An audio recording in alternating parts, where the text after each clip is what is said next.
Salut tout le monde, c'est notre 12e semaine de notre club de lecture pour la voleuse de livres. Et aujourd'hui, on va vous lire 3 chapitres.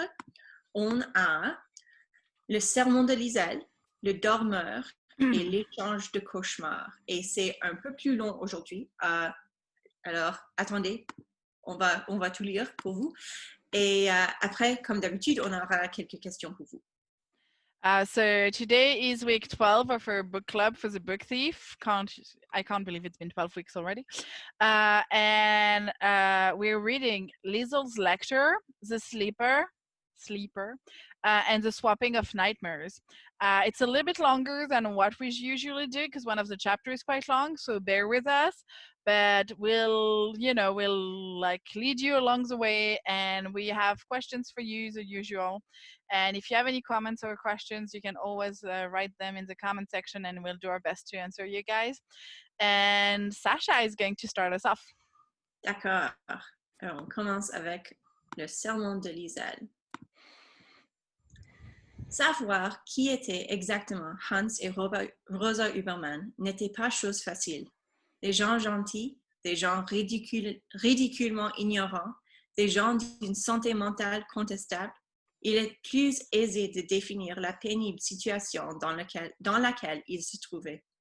La situation de Hans et Rosa Huberman.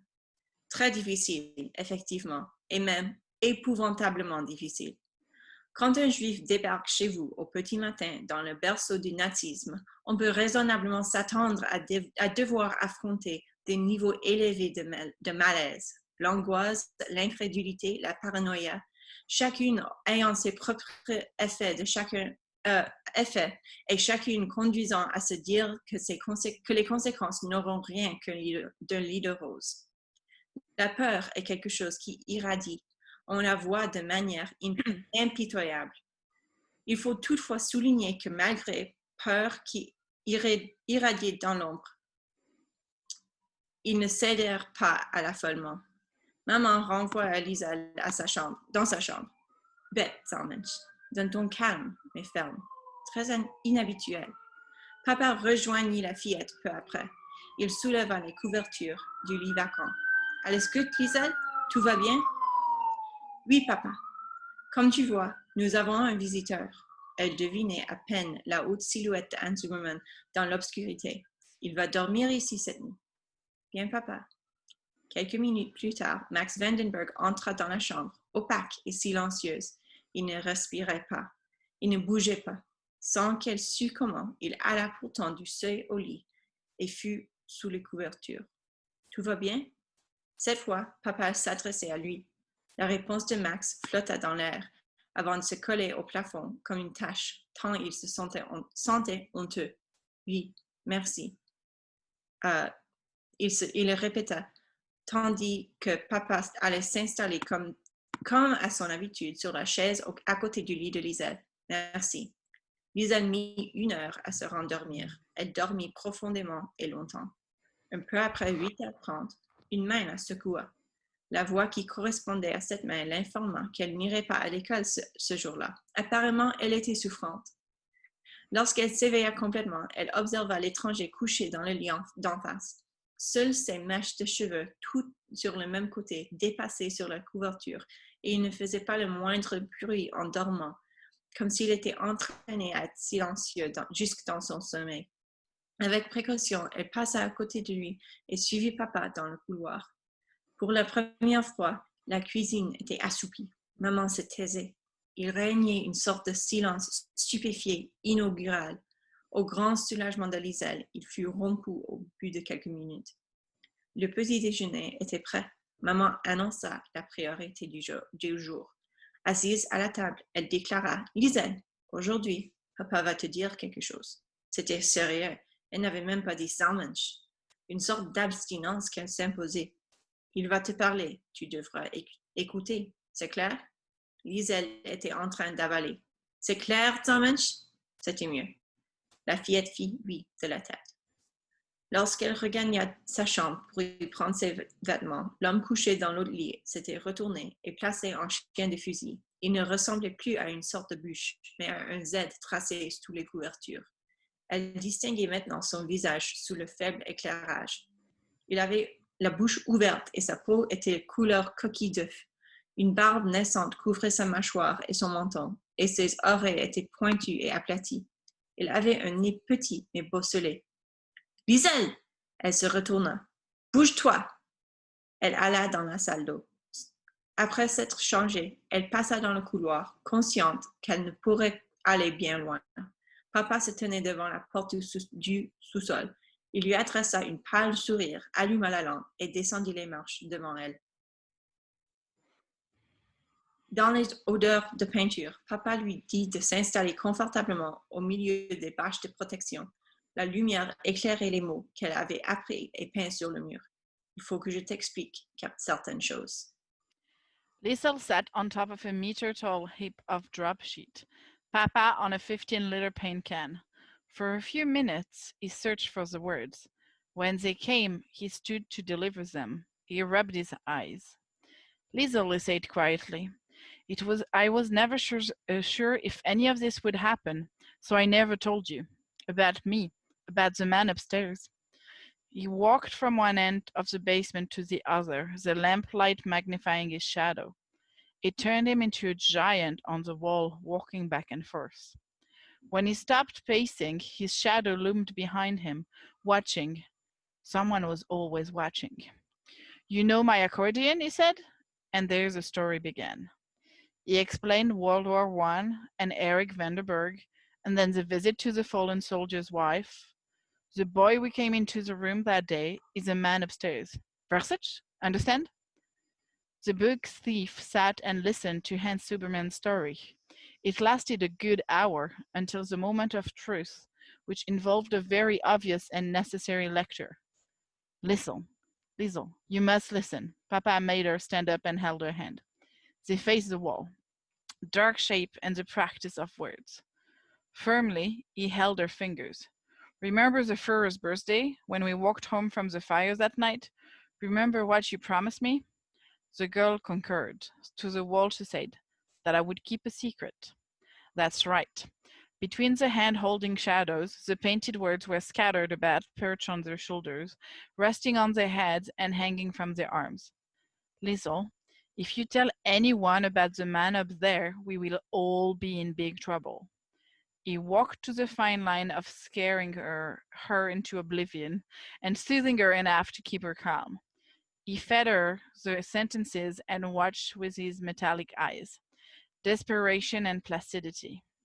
At the very least, Mama and I will be taken away. Hans was clearly worried that he was on the verge of frightening her too much, but he calculated the risk, preferring to err on the side of too much fear rather than not enough. The girl's compliance had to be an absolute, immutable fact. Towards the end, Hans Huberman looked at Liesel Memminger and made certain she was focused. He gave her a list of consequences.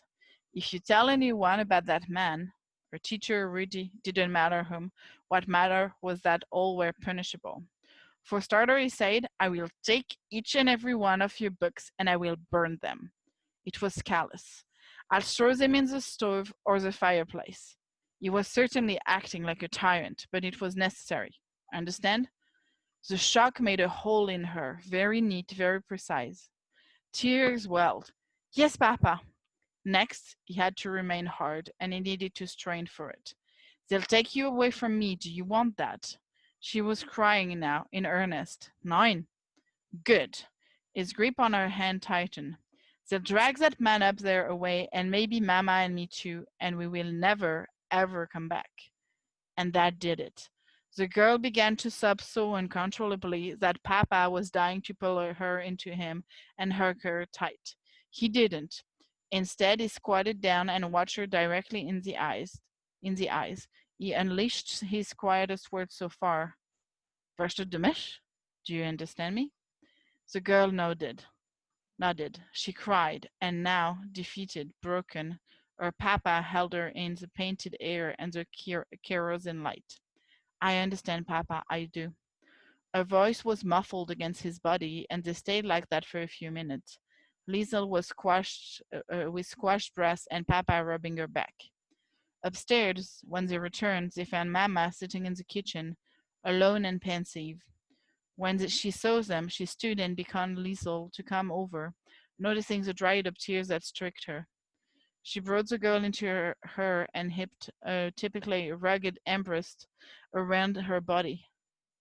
Alles got silent. She didn't hear an answer. Everything was good, but it was awful too. So the question for this chapter is, why was it both good and awful? What do you think would happen to Rosa and Hans if Max was found? And that's it for this chapter. Le dormeur. Max Vandenberg dormit pendant 3 jours. À certains moments, Liesel l'observa. On peut dire que le 3e jour, le besoin de vérifier qu'il respirait toujours devint obsessionnel. Elle savait maintenant interpréter ses signes de vie, ses lèvres qui remuaient, sa barbe qui poussait et ses cheveux comme des brindilles qui bougeaient imperceptiblement quand il remuait la tête en rêvant. Souvent, quand elle se penchait sur lui, elle se mortifiait en pensant qu'il venait de s'éveiller et qu'il allait ouvrir les yeux et la surprendre en train de le regarder. Cette idée la tormentait et l'exaltait en même temps. Elle la redoutait, elle la souhaitait, et elle devait attendre que maman l'appelle pour s'arracher à ce spectacle, à la fois tranquillisée et déçue à l'idée de ne pas être là à son réveil. 2 ou 3 fois, vers la fin de ce marathon de sommeil, il parla. C'était un récital de noms murmurés, une liste d'appels. Isaac, Tante Ruth, Sarah, maman, Walter, Hitler, famille, amis, ennemis. Ils étaient tous avec lui sous les couvertures, et à un moment il sembla se battre avec lui-même. Nein, chuchota-t-il. Il le répéta à 7 reprises. Non. En l'observant, Liesel fut tout de suite frappée par la ressemblance entre cet étranger et elle. L'un et l'autre étaient arrivés rue Himmel dans un état de grande agitation. L'un et l'autre faisaient des cauchemars. Il finit par s'éveiller, désemparé, ne sachant où il se trouvait. Il ouvrit ensuite la bouche et s'assit tout droit dans le lit. Ah! Un petit bout de bois s'échappa de ses lèvres. En découvrant au-dessus de lui la fillette qui le regardait, il fut désorienté et tenta de se repérer, de savoir ce qu'il faisait là. Au bout de quelques instants, il se gratta la tête, cela fit un bruit de petits bois secs et la dévisagea. Ses gestes étaient saccadés et ses yeux, maintenant qu'il les avait ouverts, se révélaient noirs avec un regard humide et lourd. Par réflexe, Liesel recula. Elle ne fut pas assez rapide. L'étranger tendit une main tiédie par la chaleur du lit et la saisit par l'avant-bras. « S'il te plaît. » Sa voix aussi s'accrochait à elle comme si elle avait des ongles. Elle s'imprimait dans sa chair. « Papa! » Fort. « S'il te plaît. » chuchotait. C'était la fin de l'après-midi. Dehors, l'atmosphère était grise et miroitante, mais seule une lueur sale entrait dans la pièce, filtrée par les rideaux. Un optimiste dirait que c'était une couleur bronze. Lorsque papa arriva, il resta sur le seuil et découvrit la main de Max Vandenberg et son regard désespéré, l'une et l'autre, accrochés au bras de Liesel. « Je vois que vous avez fait connaissance, dit-il. » Les doigts de Max commencèrent à se refroidir. Et ma question pour ce chapitre, c'est: pourquoi est-ce que Max dort-il pendant 3 jours? L'échange de cauchemars. Max Vandenberg promit de ne plus jamais dormir dans la chambre de Liesel. À quoi avait-il bien pu penser cette première nuit? Rien qu'à cette idée, il était mortifié. La seule explication était l'état de totale déstabilisation dans lequel il se trouvait en arrivant. Mais il ne s'installerait pas ailleurs que dans le sous-sol. Il y tenait absolument. Tant pis pour le froid et la solitude. Il était juif, et s'il y avait un endroit où il était destiné à vivre, c'était un sous-sol ou un autre lieu de survie secret du même genre. « Je suis désolé, avoua-t-il à Hans et à Rosa sur les marches menant au sous-sol. Désormais, je resterai en bas. Vous ne m'entendrez pas, je ne ferai pas le moindre bruit. » Le couple, aux prises avec le côté désespéré de la situation, ne protesta pas, même par rapport au froid. Ils descendirent des couvertures et remplirent la lampe à pétrole.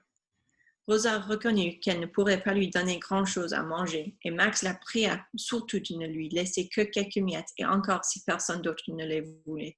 Mais non, voyons, protesta Rosa, je vous nourrirai de mon mieux. Ils descendirent aussi le matelas du second lit de la chambre de Gisèle et le remplacèrent par des bâches, un excellent échange.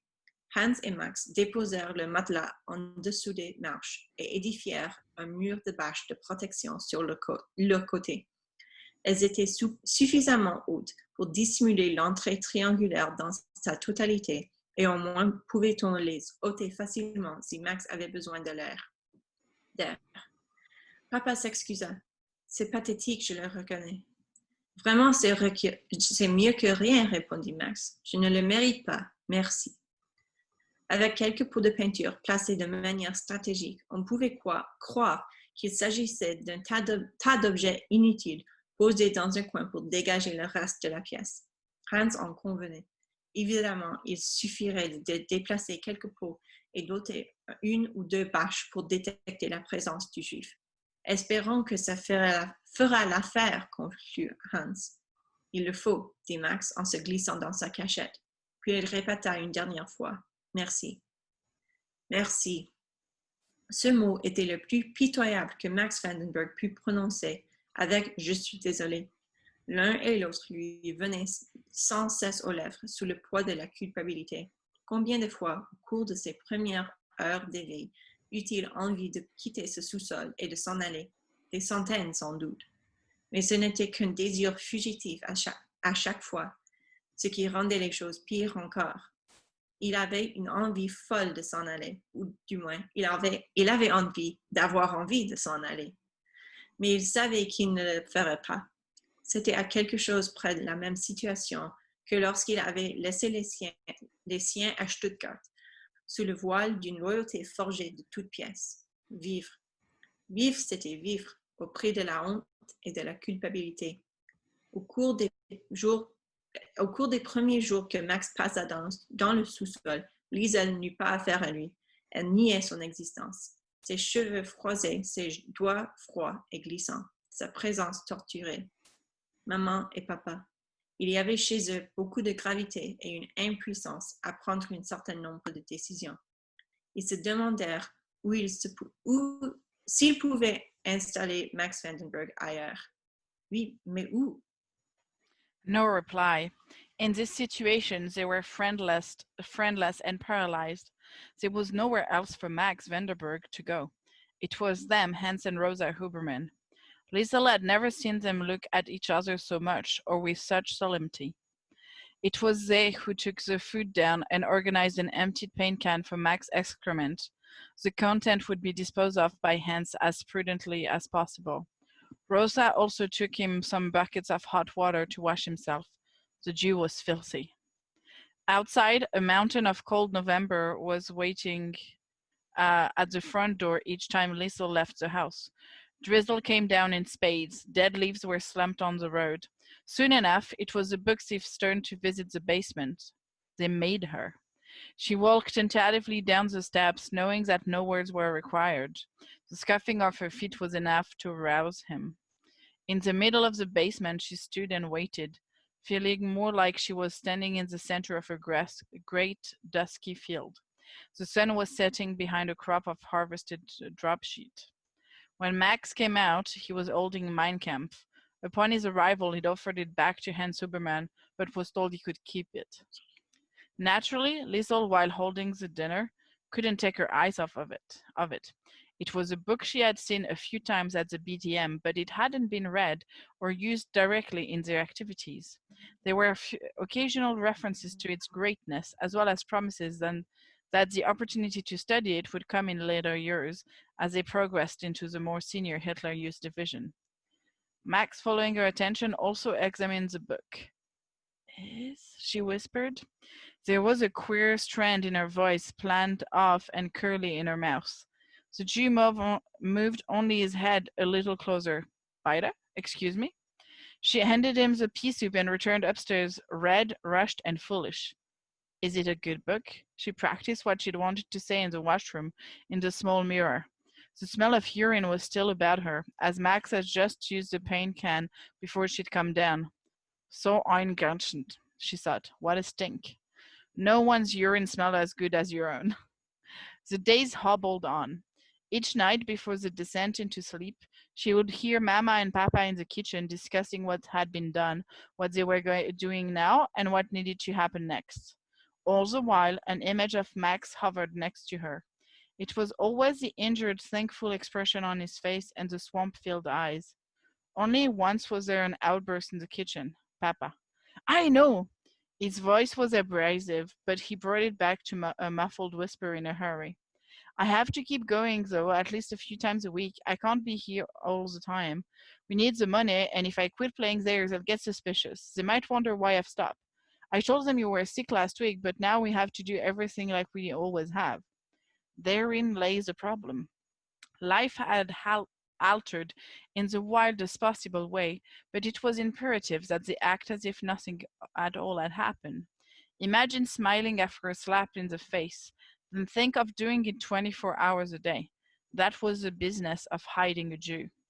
As days turned into weeks, there was now, if nothing else, a beleaguered acceptance of what had transpired.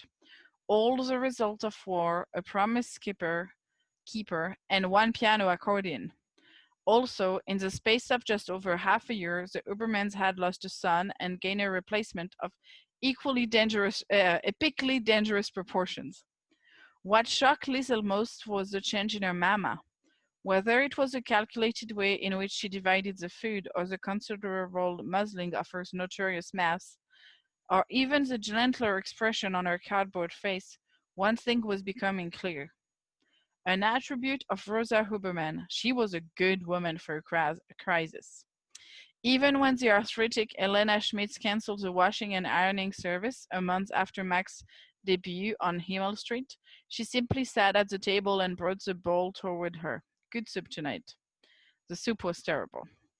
Every morning when Liesel left for school, or on the days she ventured out to play soccer or complete what was left of the washing round, Rosa would speak quietly to the girl. And remember, Liesel. She would point to her mouse, and that was all. When Liesel nodded, she would say, Good girl, Zalmund. Now get going. True to Papa's words, and even Mama's now, she was a good girl. She kept her mouth shut everywhere she went. The secret was buried deep. She tan-walked with Rudy as she always did, listening to his jabbering. Sometimes they compared notes from their Hitler Youth divisions. Rudy mentioning for the first time a sadistic young leader named Franz Deutscher. If Rudy wasn't talking about Deutscher's intense way, he was playing his usual broken record, providing renditions and recreation of the last goal he scored in the Himmel Street soccer stadium. I know, Liesel would assure him. I was there. So what? So I saw it, Zarko. How do I know that? For all I know, you were probably on the ground somewhere, licking up the mud I left behind when I scored. Perhaps it was Rudy who kept her sane with the stupidity of his talk, his lemon-soaked hair, and his cockiness. He seemed to resonate with a kind of confidence that life was still nothing but a joke, an endless succession of soccer goals, trickery, and a constant repertoire of meaningless chatter. Also, there was the mayor's wife and reading in her husband's library. It was cold in there now, colder with every visit, but still Liesel could not stay away. She would choose a handful of books and read small segment of each, until one afternoon she found one she could not put down. It was called The Whistler. She was originally drawn to it because of her sporadic sighting of the Whistler on Himmel Street, Pfiffikus. There was the memory of him bent over in his coat and his appearance at the bonfire on the Führer's birthday. The first event in the book was a murder, a stabbing, a Vienna street, not far from the Stephansdom, the cathedral in the main square.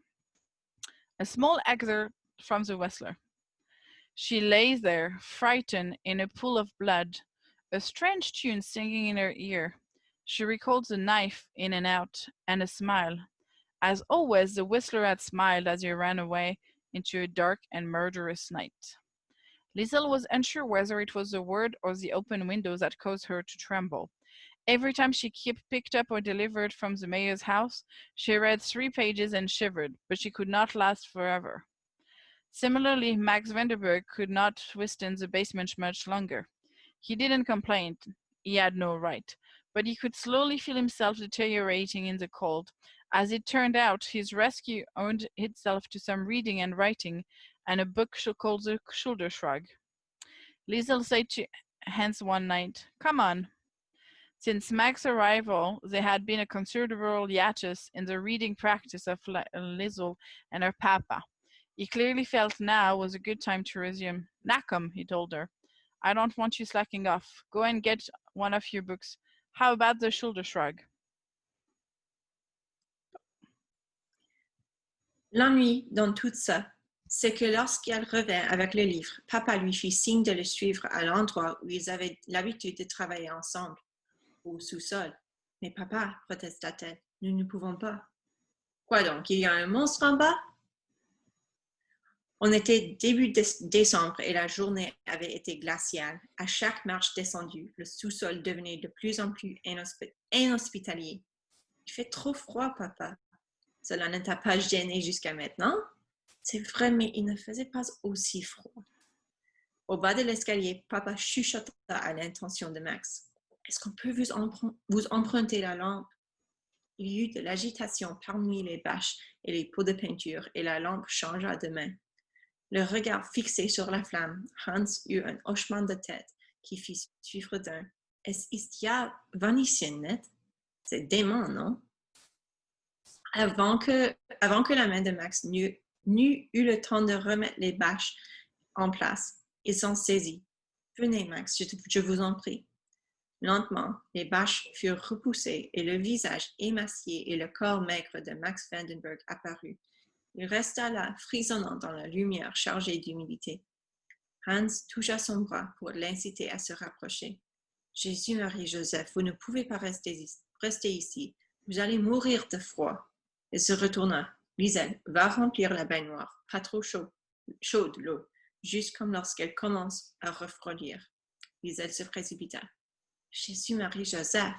Elle entendit Hans s'exclamer de nouveau au moment où elle atteignait le couloir. Pendant que Max était dans la minuscule baignoire, Liesel écouta à la porte de la salle d'eau. Elle imaginait l'eau tiède qui se changeait en vapeur au contact de l'iceberg de son corps. Dans le salon-chambre à coucher, papa et maman étaient en plein débat, leur voix calme, prisonnière du mur du couloir. « Je te jure, en bas, il va mourir. Mais si quelqu'un vient, il ne montera que la nuit. Dans la journée, on laissera tout ouvert, rien à cacher, et on utilisera cette pièce plutôt que la cuisine.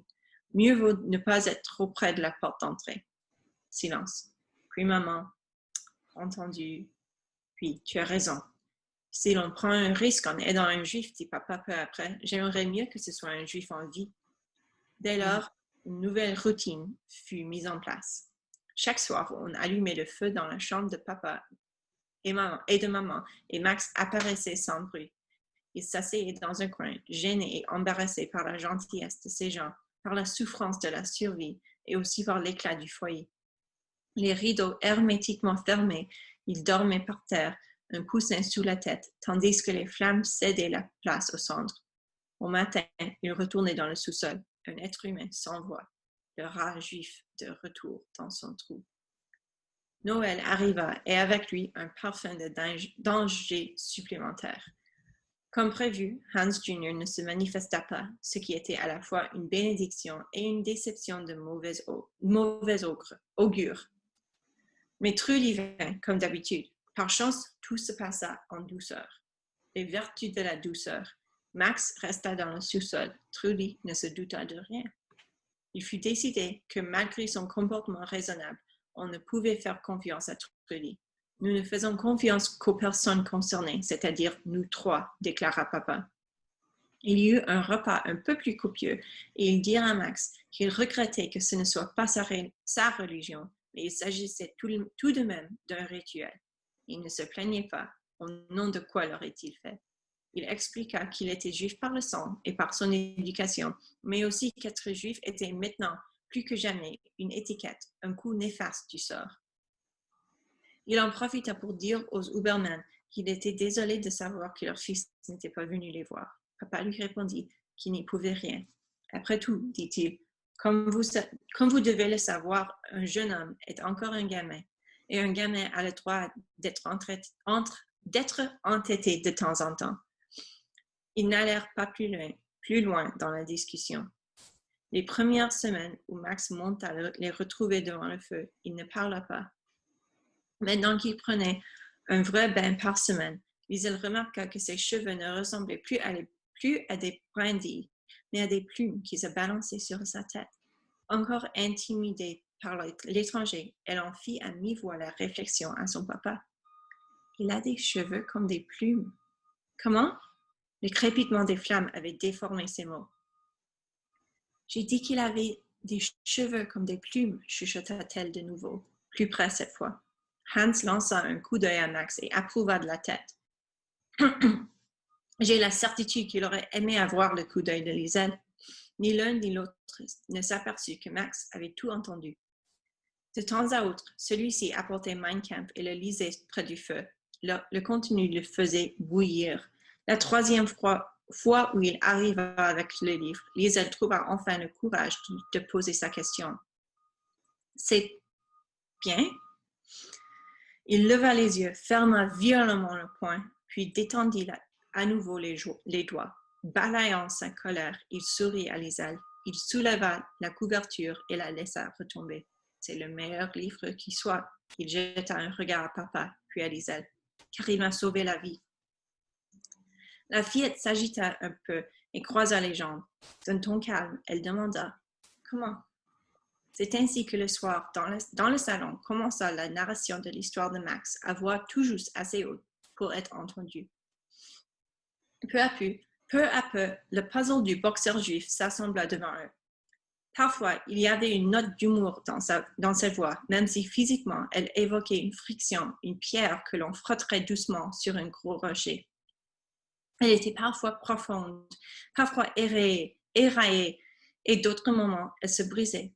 Elle était la plus profonde lorsqu'elle exprimait des regrets, et elle se brisait à la fin d'une plaisanterie ou d'une formule d'autodépréciation. Généralement, les histoires racontées par Max Vandenberg étaient accueillies par tout Jésus, qui suivait la plupart du temps une question. Des questions du genre « Combien de temps avez-vous passé dans cette pièce? Où est maintenant Walter Kugler? Savez-vous que ce qui est arrivé à votre famille? Où se rendait la femme qui ronflait? 3 combats gagnés sur 10. Pourquoi avez-vous continué à vous battre avec lui? » Quand Liesel se pencha sur le cours de sa vie plus tard, ses soirées dans le salon furent parmi ses souvenirs les plus vifs. Elle revoyait la lueur des flammes sur le visage couleur coquille d'œuf de Max, et elle avait même dans la bouche la saveur humaine de ses paroles. Elle relatait les épisodes de la survie par lambeaux, comme s'il taillait chacun d'entre eux dans sa propre chair et les présentait sur un plateau. I'm so selfish. When he said that, he used his forearm to shield his face, leaving people behind, coming here, putting all of you in danger. He dropped everything out of him and started pleading with them. Sorrow and desolation were clouded across his face. I'm sorry. Do you believe me? I'm so sorry.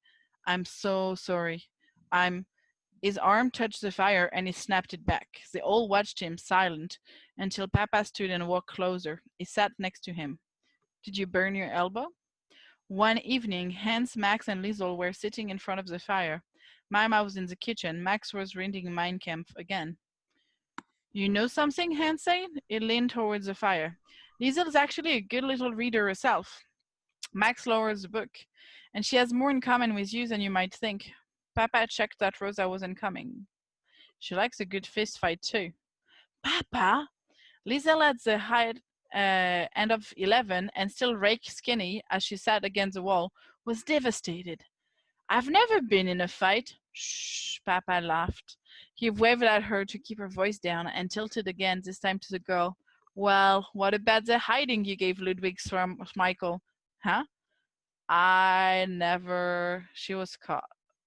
Further denial was useless. How did you find out about that? I saw his papa at the Knoller. Liesel held her face in her hand. Once uncovered again, she asked the pivotal question. Did you tell Mama? Are you kidding? He winked at Max and whispered to the girl. You're still alive, aren't you? That night was also the first time Papa played his accordion at home for months. It lasted half an hour or so until he asked a question of Max. Did you learn? The face in the corner watched the flames. I did. There was a considerable pause. Until I was 9. At that age, my mother sold the music studio and stopped teaching. She kept only the one instrument, but gave up on me not long after I resisted the learning. I was foolish. No, Papa said, you were a boy. During the nights, both Liesel Memminger and Max Vanderberg would go about their other similarity. In their separate rooms, they would dream their nightmares and wake up, one with a scream in drowning sheets, the other with a gasp of air next to a smoking fire. Sometimes, when Liesel was reading with Papa close to 3 o'clock, they would both hear the waking moment of Max. He dreams like you, Papa would say, and on one occasion, stirred by the sound of Max's anxiety, Liesel decided to get out of bed. From listening to his history, she had a good idea of what he saw in those dreams, if not the exact part of the story that paid him a visit each night. She made her way quietly down the hallway and into the living and bedroom. Max? The whisper was soft, clouded in the throat of sleep. To begin with, there was no sound of reply, but he soon sat up and searched the darkness. With Papa still in her bedroom, Liesel sat on the other side of the fireplace from Max. Behind them, Mama loudly slept. She gave the snorer on the train a good run for her money. The fire was nothing now but a funeral of smoke, dead and dying simultaneously. On this particular morning, there were also voices, the swapping of nightmares. The girl, tell me, what do you see when you dream like that? The few, I see myself turning around and waving goodbye. The girl, I also have nightmares. The few, what do you see? I think it's the Jew. It's a typo. I think, right? I was like, it should say the Jew, right? Yeah. The Jew. The Jew, what do you see? The girl, a train and my dead brother. The Jew, your brother? The girl, he died when I moved here on the way.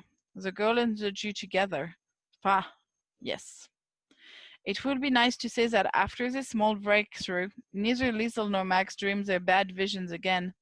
It would be nice, but untrue. The nightmares arrived like they always did, much like the best player in the opposition when you've heard rumors that he might be injured or sick, but there he is, warming up with the rest of them, ready to take the field. Or like a timetable train arriving at a nightly platform, pulling the memories behind it on a rope. A lot of dragging, a lot of awkward bounces. The only thing that changed was that Liesel told her papa that she should be okay. She should be old enough now to cope on her own with the dreams. For a moment, he looked a little hurt, but as always with papa, he gave the right thing to say his best shot. Well, thank God, he halfway grinned. At least now I can get some proper sleep. That chair was killing me. He put his arm around the girl and they walked to the kitchen. As time progressed, a clear distinction developed between two very different worlds, the world inside 33 Himmel Street and the one that resided and turned outside it. The trick was to keep them apart. In the outside world, Liesel was learning to find some more of its uses. One afternoon, when she was walking home with an empty washing bag, she noticed a newspaper poking out of a garbage can, the weekly edition of the Molking Express. She lifted it out and took it home, presenting it to Max. I thought, she told him, you might like to do the crossword to pass the time. Max appreciated the gesture, and to justify her bringing it home, he read the paper from cover to cover and showed her the puzzle a few hours later, completed before one word. Dams and 17 down, he said. In February 1941, for her 12th birthday, Liesel received another used book, and she was grateful. It was called The Mudman, and was about a very strange father and son. She hugged her mama and papa, while Max stood uncomfortable in the corner. Alles gut zum Geburtstag, he smiled weakly. All the best for your birthday. His hands were in his pocket. I didn't know, or else I could have given you something. A blatant lie. He had nothing to give except maybe Mein Kampf, and there was no way to give such propaganda to a young German girl. That would be like the lamb handing a knife to the butcher. There was an uncomfortable silence. She had embraced Mama and Papa. Max looked so alone. Liesel swallowed, and she walked over and hugged him for the first time. Thanks, Max. At first, he merely stood there, but as she held on to him, gradually his hands rose up and gently pressed into her shoulder blades. Only later would she find out about the helpless expression on Max Vanderberg's face. She would also discover that he resolved at that moment to give her something back. I often imagine him lying awake all that night pondering what he could possibly offer. As it turned out, the gift was delivered on paper just over a week later. He would bring it to her in the early hours of morning before retreating down the concrete steps to what he now liked to call home. So, Sasha, what's your question for this chapter? Ma question, c'est comment les sentiments de Liesel envers Max changent-ils au cours de ce chapitre? And my question is, how is life inside the house different from life outside the house? And give as many examples as you can. Thank you. That's all for this week. We'll see you next week. If you have any questions or comments, please comment on the video and we'll get back to you as soon as possible. Merci, c'est tout pour cette semaine. Et répondez aux questions si vous voulez. Et pardon, si vous avez des questions ou des commentaires, laissez-les dans les commentaires de ce post et on va vous répondre aussitôt que possible. Merci et on vous reverra la semaine prochaine. See you next week.